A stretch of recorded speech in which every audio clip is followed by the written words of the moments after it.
এটা ফল আপনার হচ্ছে সার দিতে হবে। সার হচ্ছে প্রথম দিকে আপনারা দেবেন যে 250 গ্রাম মিশ্র সার প্রতি চারাতে। হ্যাঁ প্রতি চারাতে। হ্যাঁ 250 গ্রাম করে দেবেন। পানি ব্যবস্থাও থাকতে হবে, বুঝছেন। আর এগুলি হচ্ছে গাছগুলো হচ্ছে ছায়াযুক্ত স্থানে লাগালে ভালো।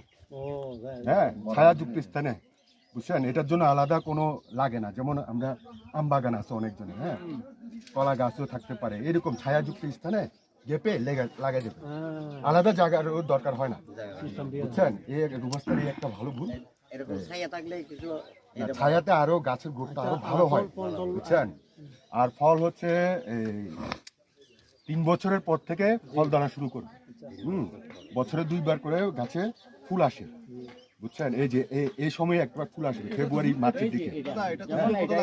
এটা কিন্তু পিসি থেকে চারা থেকে হ্যাঁ হ্যাঁ হ্যাঁ ফুল আসছে। এই যে ফুল আসছে। সারাটার বয়স অনুমানিক কত হবে? এটা কত হবে? 2.5 থেকে 3 বছর।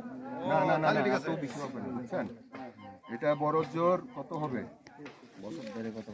বছর হইতে পারে, হ্যাঁ 3 বছর হবে না। তাহলে দাদা এটা যদি প্রথম 3 বছর পুরো আগে ফুল আসে তাহলে আসবে। কাটি দেব?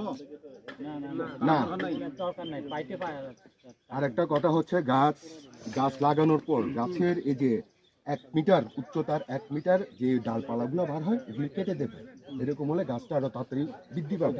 হ্যাঁ আর কোনো কিছু আচ্ছা